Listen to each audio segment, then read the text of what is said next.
Maayong adlaw na usab sa ato mga kahigalaan, mga kaigsunan. O sa ihapon nagapadayon atong pagtuon. Kini espesyal gini nga pima alang sa atong mga kahigalaan nga dili pa mga Adventista. Ug sa akong mga kaigsunan, ako ang mga pagpumangkon diha sa Cogonal, Alavel, o sa akong igsoon diha sa Santos City. Bisan pa dito sa San Martin Prosperidad kay Lamanong Marcel o sa iyahang mga kabataan sa tipong pamilya sa mga usayin diha sa Patinay, sa akong igsoon nga si Loloy, no, usain o kay Inday Terina, o mayroon masab kay diabetes usain sa akong mga pangunggon na pinaot pa nga kamo nagasunod ning among gihimo nga YouTube dito sa Kabisayan nga dapit sa Bohol. Ang akong papa dito, Takyo o Josepina Hosay, kumusta ka mo diha? O sa akong igagaw si Dodong Elmer o Inday Luida diha sa Talisay, Cebu City, kay Inday Bibi, o Inday Ima. O sa tanan nga nagkapamati, mayroon mo sab kay Brother Cardivalis diha sa Iloilo City, no? O nang hinaot kami nga nagasunod din mo kamo nining among mga YouTube. O ining adlaw lain usab ang ato pagatunan. Ginauluhan kini og katapusang 7 ka kastigo. Sa Biblia gingon katapusang 7 ka hampak. Ang 7 ka kastigo sa Dios sa mga taong dautan. Igalayson mao ni ang suhitong atong pagatunan karon. Dunay 7 ka hampak o 7 ka kastigo sa Dios nga mahiaguman sa mga taong dautan. Ug unsa kini ato kining masayran pinagi sa atong pagtuon sa balaang kasulatan. Sumala din hima kaigsunan ang pangutana, ano sa ibubo ang katapusang 7 ka hampak o katapusang 7 ka kastigo sa Dios sa mga taong dautan. Makita nato ang tubag human sa pagkatapos sa adlaw sa kaluwasan. Sa panahon nga ang mahinuklugon nga pulong igahatag sumala sa giingon ni San Juan sa Pinadayag 22:11. Higalayson kini di ang 7 kastigo sa Dios mahiuguman kini sa mga dautan human sa adlaw sa kaluwasan. Mao na nga kinahanglan magsusi kita atong tun-an ang pulong sa Dios pinasikad sa atong sunod-sunod nga pagtuon ng atong Bible studies, no? Kay sa atong pagtuon kagahapon nga aniya pa kita karon sa adlaw sa kaluwasan. May panahon pa kita magpreparar sa atong kaugalingon labi na sa atong mga pamilya. Kay kun moabot na ang adlaw sa Ginoo, base niya magmahay ta higalayson. So kining katapusang 7 kastigo sa Dios, 7 ka hampak nga gisgutan sa Biblia, ibukbo kini human sa adlaw sa kaluwasan. Sa pagpadayon, sa pagsugod sa katapusang 7 ka hampak, unsa dayon ang mosunod? Butanto pananglit, no? Magsugod na ang 7 kastigo. Unsa man ang mosunod dinhi? Makita nato ang tubag sa Mateo 25:32-33. Nagingon dinhi og sa iyang atubangan pagkatapukon ang tanang kanasuran og iyang pagalainon ang usa gikan sa usa. Maingon sa magbalantay sa mga hayop nga magalain sa mga karniro gikan sa mga kanding ug ang mga karniro iyang pagatipigan sa iyahang tuo apan ang mga kanding anha sa iyahang wala. Igalayson kita mga katawhan gisimboluhan diay og karnero o kanding. Then pag-abot niya ng panahon na pinigon niya ang katawhan, iyang katawhan diha siyang tuo apan ang katawhan nga gipanagihan ni Satanas dito siyang wala. Gisimboluhan kini og kanding. Unsay buhaton sa Dios sa mga matarong sulod sa katapusang 7 ka hampak? Kay nalain naman, sa ako nang gikaingon, duha na nga klase ang tao. Duha lang. No? Bisan sa kadaghan sa itong reliyon, pero maabot yung panahon, duha na lang klase. matarong o dautan. Unsay himuon sa Dios sa mga matarong, no? Makita na to ang tubag sa Isaias 26:20. Umari kamo akong katawhan, sumulod ikaw sa imong lawa, ug takuma ang imong mga pultahan sa imong libot. Tagui ang imong kaugalingon sa diutay nga panahon, hangtod nga ang kasuko moagi. Ipahayag ni Propeta Isaias nga kung maabot ng panahon na, 7 kastigo na ay dapit nga butangan sa Dios sa iyang mga tawhan. No? Unya sa pagpadayon, ining maong dapit, makita nato Salmo 91:11. Dili maabot kanimo ang kadautan ni magapaduol ang kamatay sa imong balong-balong, kay siya magasugo sa iya mga manulunda sa pagtanaw kanimo o sa pagbantay kanimo sa tanang mong mga dalan. Igalayson, dunay dapit nga pagabutangan sa Dios sa iyang mga katawhan. O sa maong dapit, ang magbalantay, ang gwardiya, ang security guard, manulunda. Unya, dili maabot ang kamatay diha sa maong kampo nga ana ang katawhan sa Dios. So, sa pagpadayon, unsay mahitabo sa dautan? Sulod sa katapusang 7 hampak, kay ang mga matarong nalain naman. Nabutang man dito sa dapit, din ang Dios mo'y nagpreparar nga ang gwardiya dito, ang security guard, mga anghel, o walay kamatay nga abot dito. So, pagkataho may galaysoon, kung kita anaa sa hanay sa katawhan sa Ginoo tungod kay walay kamatay nga moabot ditong dapita. So ang mga dautan unsa man mahitabo? Nag-ingon dinhi ug unya nadungog ko ang usa ka kusog nga tingog gikan sa templo nga nag-ingon sa 7 ka mga manulunda. Umari kamo ug iyapon ninyo sa yuta ang 7 ka mga panaksan sa kapungot sa Dios. Pinadayag 16:1. So, adunay 7 ka manlunda nga nagdala sa 7 ka panaksan sa kapungot o kasuko sa Dios. Galayson, atong sayron, unsa ni mga 7 ka panaksan sa kapungot sa Dios nga mahiaguman sa mga dautan nga tao. Ang una, makita nato dire, no? Pindayag 16:2. O milabay ang naunang manlunda o ang iyang panaksyan iyang giyabo sa yuta ug unya dihay mangilan o mangutngot nga mga kabahong nga mitakboy sa mga taong na nagdala sa marka sa pintas nga mananap ug na nagsimba sa iyang larawan. Igalayson, ang unang kastigo nga gidala sa unang manlunda mao ang mga mangut-ngut nga kabahong. Imong panilay galayson nga nakatagamtam o sinati ining samad nga kabahong wala na ni kaayuhon, no? Mao kini mahiguman sa mga taong dautan nga taptan sila kabahong, no? So tibuok niyang lawas gikan sa ulo hangtod sa lapalapa. So mapuno sa kabahong ang lawas sa tutang tao, mao kana ang unang kastigo sa Dios. So ang ikaduha, makita nato sa pinadayag ni 16:3. Ang ikaduha manlunda miabo siyang panaksan ngadto sa dagat ug ang dagat nahimong daw dugo sa usa ka minatay ug nangamatay ang tanang buhing butang diha sa dagat. Ang ikaduha didto na pud iabo sa manlunda sa dagat. O sa diha nga giyabo sa manlunda sa dagat, ang dagat nahimong dugo. Unya nangamatay ang tanang mga buhing binuhat niya sa dagat.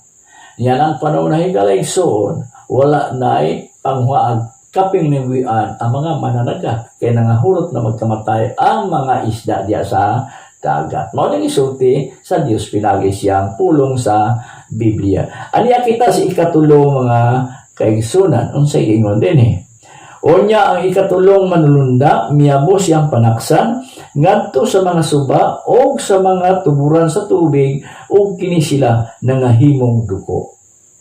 So, ang ikatulo, dito na po diabos manlunda sa tuburan sa mga tubig.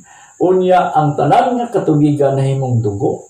Ang pangutana, unsa may imnon sa mga dautan niya ng panahon na? nga ang tanang tubig nga gikan sa mga tinubdan nahimo naman ang dugo, ang dagat nahimo naman dugo. So wala na mainom ang mga daotang tao yan ang panahon na gawas lang kung mainom siya o dugo. So mao na ang ikatulo nga kastigo sa Dios sa mga taong daotan. Ito si ikaapat, no? Ang ikaapat nga manalunda miyabos siyang panaksan diha sa ibabaw sa adlaw, ug ang adlaw gihatagan og gahom sa pagpaig sa katawhan pinaagi og kalayo. Ug ang katawhan nga paig sa hilabiyang kainit, ug na nagapasipala sila sa ngalan sa Dios nga may gahom ibabaw nining mga hampang. Apan wala sila managhinulsol ni maghatag kaniyang himaya. Higalay son, ilabihan ka makalisan ang ikaapat nga hampang. Tungod kay ang adlaw gitagaan maggahom sa pagpaig sa tao, apan ang tao sumala sa gingos widya dili mamatay, dili mapaig ining hilabiyang kainit. Maganto sila sa dihabang kainit. Mao na maksaksihan. Balikan na to ang una nga masaksihan sa mga taong daotan, mga kabahong. Ang ikaduha, ang dagat na himong dugo. Ang ikatulo, ang tinubdan sa mga katubigan na himong dugo. Ug ang ikaapat, tagaan o gahom sa Dios ang adlaw sa pagpaig sa mga taong daotan. Aniya kita karon sa ikalima. Ang limang manulunda miyabos iyang panaksan diha sa ibabaw sa trono sa mapintas nga mananap, ug ang gingharian ini gitakyapang sa kangitngit, ug ang mga tao nagapamaak sa ilang mga dila tungod sa kasakit. Pinadayag 16:10. Galayson human sa hilabihang kainit, ano sa ang hilabihang kangitngit. Nga sumala sa gipayag sa Biblia, nagapamaak ang mga tao silang dila tungod sa hilabihang kangitngit. Kaingon pa nila kanang nakasaksi o naka-aginag kabaho, diha man ni mosamot ang iyang kasakit o kangut-ngut sa diha nga maabot na ang kangitngit. Mao ni ang record sa Biblia, ang mga daotan magapamaak sa iyang dila tungod sa kasakit sa ilang mga kabahong sa diha nga ipakanaog na ang ikalima nga kastigo sa Dios. Aritas ikaunom. Ang ikaunom nga manlunda miyabos iyang panaksan sa ibabaw sa dakong suba sa Euphrates, ug nahubsan kini sa tubig aron sa pagtagana ug agianan alang sa mga hari gikan sa sidakan. Kay kini sila mauman ang espiritu sa mga yawa nga nagahimog mga milagro nga nagpangadto sa mga hari sa tibuok kalibutan aron sa pagtigom kanila sa pag-asdang sa gubat sa dakong adlaw sa Dios nga makagahom sa tanan. Pinadayag 16:16 ug ilang ipanagtigom sila sa dapit nga pinungang Hebrewanon ginganlan og Armageddon. Higalayson ato nang nabati kining pulong Armageddon. Din ang uban mao ning karon lang ni gubat sa Armageddon. Pero ang gubat sa Armageddon di ay mga kaigsunan, mao kini ang ikaunom nga kastigo sa Dios, no? Sila magkaaway, magaunay ang tanang dautan. Kay ang mga matarong tuwa naman sa langit, no? Magaunay ang mga dautan. Kay ang matarong gilain naman dito sa taguanan diin ang magbalantay, ang security guard manulunda. So mo ni gitawag gubat sa Armageddon, ikaunom nga kastigo sa Dios. Arita sa ikapito, pinadayag 16:18. O ang ikapitong manlunda miyabos siyang panaksan ngadto sa kahanginan. O gikan sa templo, gikan sa trono, dihay bigula nga usa ka dakong tingog nga nag-ingon, natapos na ang tanan. O midason ang mga pangidlap sa kilap, o ang makusog nga kagahog, o ang mga paglipak sa dalugdog, o ang usa ka dakong linog nga wala pay ingon, sukad may tao nga nagpuyo sa yuta, hilabihan gayud kadako ang maong linog. Kadayag 16:20, ang bantugang syudad nabuak sa tulo ka bahin, ug ang mga syudad sa kanasuran nangagun-ob, ug unya ang Dios na hinumdum sa bantugang Babilonya nga nagpalad-o kaniya hangtod matiti ang kagayan sa iyahang kapungot. Ang tanang kapuluan nga hanaw ug wala nay bukid nga makita ug dihay dagkong panibugok nga ulan nga tagkalim-an ka kilo ang gibugaton nga diha sa mga tao nangatagak gikan sa langit ug ang Dios gibalika sa mga tao tungod sa hampak nga panibugok nga ulan hilabihan gayud kamakalalisang ang maong hampak. Igalaigsoon ang ikapitong hampak pinaka makalalisang kay nganuman moabot ang pinakadako ng linog katong mga linog atong nasaksihan wara atos kumingking, no? O nasayod ang mga tao ani bisan tong gobyerno, no? Kay gina-drill ta anang earthquake drill pangandam pero dili makapugong kanang mga drilling sa earthquake kung maabot na kining dakong linog. Hilabihan ka kusog nga linog nga tungod sa kakusog sumasiging sa Biblia nangawala ang mga bungtod na patag, nangawala ang mga pulo. Mao ni pinakakusog nga linog nga wa pa nato masaksihi, no? Apan ang mga taong matarong safety sila, no? Kung dili ang daotan ang makaiagom lang niini. Ang matarong safety kay na gibutang ta Dios nga butanganan sa mga mataong matarong.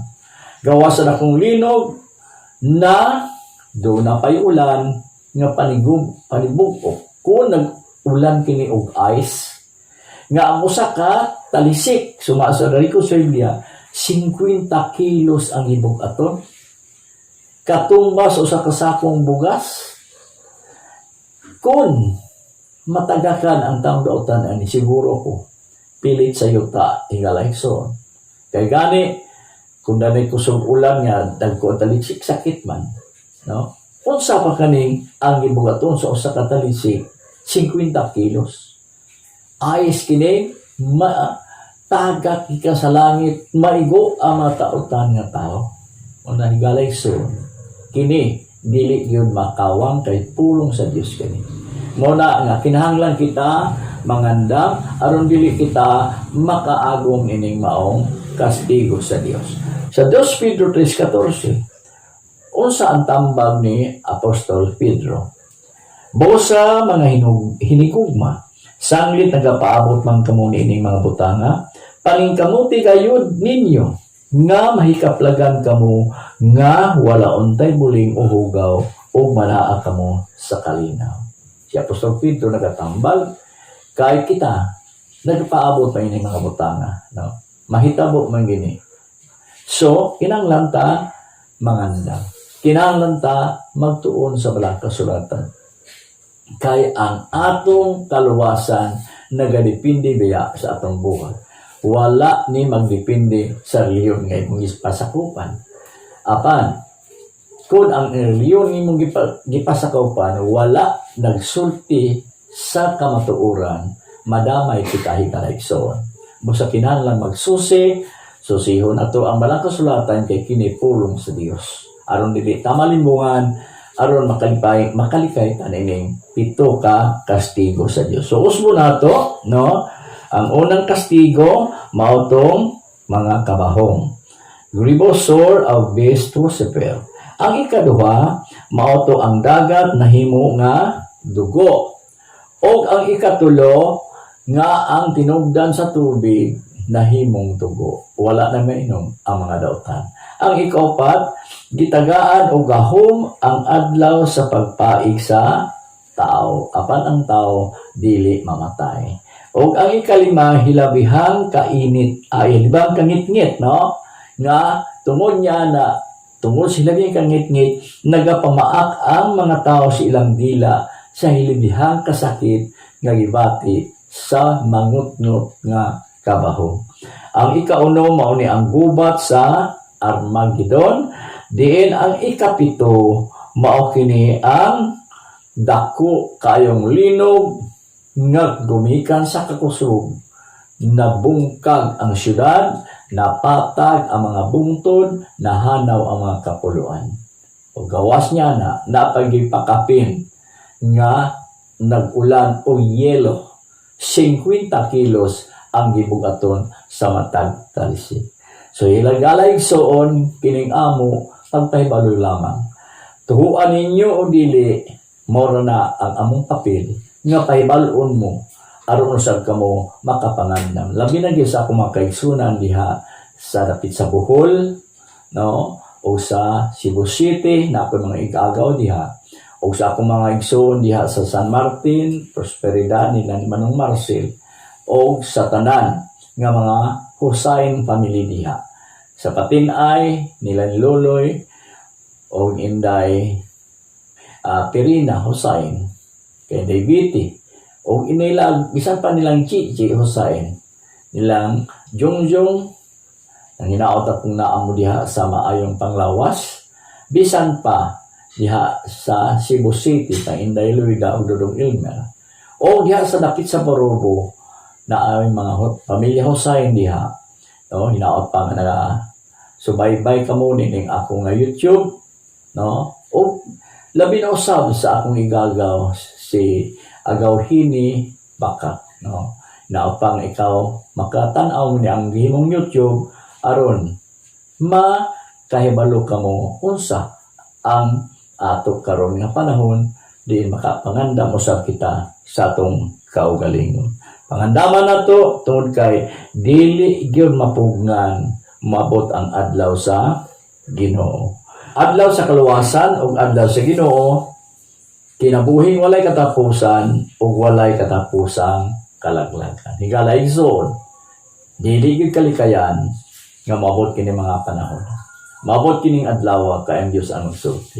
Apan doon na siya tambag diri sa Mateo 13:14. Sumulod kamo agi sa pultahan nga masigpit, kay dako og ang pultahan ug sangkad ang dalan nga padulong sa kapilihan ug daghan ang nagasulod agi niini. Apan naingon siya dinhi, kay masigpit ang pultahan ug higtin ang dalan nga paingon padulong sa kinabuhi ug jutay ra ang nakatultol niini. Igalay suon dunay duha ka dalan nga dapat nato subayon. Usa ka masigpit nga dalan o usa ka luag kayo nga dalan. Diin sa masigpit nga dalan sumala si pamaysudya, jutay lang ang nakatultol niini. Mo ni ang dalan moadto dito sa kinabuhing walay katapusan. Samtang ang lapad kayong dalan nga moadto dito sa kapindihan, hilabyan daghana ang nagasubay sa mong dalan. Bosa higala igsoon, pamalandungan nato ang dalan ba nga atong gisubay, anaa ba ta sa lapad nga dalan o anaa ba kita sa sigpit nga dalan? Kaya nag-ingon sa Mateo 7:21, dili ang tanan magiyong kanako Ginoo makasulod sa gingharian sa langit, kundili kadto lang nagatuman sa kababuton sa akong amahan nga naa sa langit. Mateo 7:22, daghan ang magaingon kanako niadtong adlaw, Ginoo, dili ba naghimo man kami og mga propesya tungod sa imong ngalan, na nagpanggula kami og mga yawa tungod sa imong ngalan, og naghimo kami daghang mga milagro tungod sa imong ngalan. Apan unsay gingon sa Ginoo? Mateo 7:23, ug unya nagaingon ako kanila, wala ko gayud kamo ikaila, pahawa kanako kamong mamumuhat og dawtan. Galigsuon ang pahayag ni Ginoo sa Biblia sa Mateo 7:13-14, no, dili di ay tanan nga magasampit og Ginoo maka sulod sa gingharian sa langit, kundi katulang nagtuman sa iya mga kasuguan. Unya magaingon ang tao, dili ba Ginoo naghimo man kami propesya gamit ang imong ngalan? Naghimo pagay kami mga milagro gamit imong ngalan, o nagpagawla kami mga yawa gamit imong ngalan. Panon sa may giingon sa Ginoo, pahawala ko kamo ikaila, pahawa kamo mga mamumuhat o dawtan. So higalay so dili garantiya nga nakasampit ta sa Dios, dili na garantiya. Dili garantiya nga nahimo tag daghang milagro. Dili garantiya nga nagapagula tag yawa. Kundi ang garantiya nga makasulod ta sa langit basta tumano na to ang kababuton sa iyang amahan nga naa sa langit. Sumasa itong mabasa diri sa Salmo 48, magakalipay ako sa pagbuhat sa imong kabuton, O Diyos ko. Oo, ang imong kasuguan aniya sa sulod sa akong kasing-kasing. No, nang gipahayag ni Propeta David nga ang kasuguan o kabuton dahil samahan, mawayang sugo. Nga aniya kanunay sa atong kasing-kasing, nga magabuhat kita sunod sa kasuguan sa Dios. O sa inya na, mohatod kini, ngadtos kinabuhing, walay katapusan. O sultihan ko, pausab kamo, ingon pa sa atong Ginoo, nga masayon pa sa kamilyo paglusot sa mata sa dagom, kaysa usa ka dato, nga makasulod sa gingharian sa Dios. Susalang sa mga dato, ang ganyo ni hunahunahon, ang Diyos nagsultihan ni. Masayon pa daw sa usa ka kamilyo ang paglusot sa bangag sa dagom, kaysa usa ka taong dato sa pagsulod sa gingharian sa langit. So igalayson, unsa ang pagsulod sa kamilyo sa bangag sa dagom nga hilabihan ang dakuan ng kamilyo. Unya, perting gamaya man ang bangag sa dagom. Bot pasabot, ang taong dato, labi na, kung wala siya nagsunod sa kasuguan sa Diyos, imposible gid siya nga makasulod sa gingharian sa langit. Tungod, kay ang kinabuhing walay katapusan, dili man mabayaran o salapi, kundili nagapindi kini sa atong mga binuhatan. Kaya ang basihan sa pagkukuma man ang atong buhat, dili man ang atong reliyon nga gipasakupan. So, sa katapusan, naghandom ba ikaw nga makalikay nini maong kastigo sa Dios sa mga daotan? Galayson, naghandom ba kita ini nga malikay, no? Kung kita naghandom nga malikay ini nga makalikay unta ang atong buhaton, ana ka nato ang desisyon. Pangitao na to ang Dios samtang makaplagan pa na to siya. Samtang adlaw pa karon sa kaluwasan. So baya ang masigpit nga dalan paingon sa langit, o biyae ang halapad nga dalan padulong sa kalayo sa imperno. Higaligson mo ra gina, no? Nga kinahanglan pangitaw na to ang Dios samtang adlaw pa ron sa kaluwasan. Di na to paabuton nga diha pa ta mangita sa Dios kung maabot ang adlaw sa Ginoo kay kastigo na, no? So biyaan nato ang atong mga daotang buhat. Unya, diha ta mosunod sa sigpit nga dalan, biya ta sa lapad nga dalan. Aron moabot kita dito sa gingharian sa Dios, makasunod kitang tanan. So dinhi at katapusan mamili. Choose who you obey. Magpili ta kinsa man sundon. Sundon ba nato si Ginoong Hesus o sundon nato si Satanas? Sa akong kaugalingon o sa akong pamilya, sundon yun ako ang Ginoong Hesukristo. Dili ko mosunod kay Satanas. So, katapusan dinhi, ang Korinto 6:20, kamo dili na inyo sa inyong kaugalingon, kay gipalit na kamo sa usa ka bili. Busa himayaan ninyo ang Dios diha sa inyong lawas. Binayra na tayo igsoon. Dili bahandi, dili kwarta, dili bulawan, ang gibayad sa Dios nimo ug nako, kundi iyang hamiling dugo diya sa Kalbaryo sa cross. Unya natapos na sab ang ato ang pagtuon ni pitok kastigo sa Dios alang sa mga kaigsunan, mga kaparintihan, mga pagmangkon. Kini among gipaabot sa inyo ha. Kay dili man ako makana sa inyo tungod sa sitwasyon karon nga niata sa pandemic, kinaupan ka kamo nagasunod in atong pagtuon.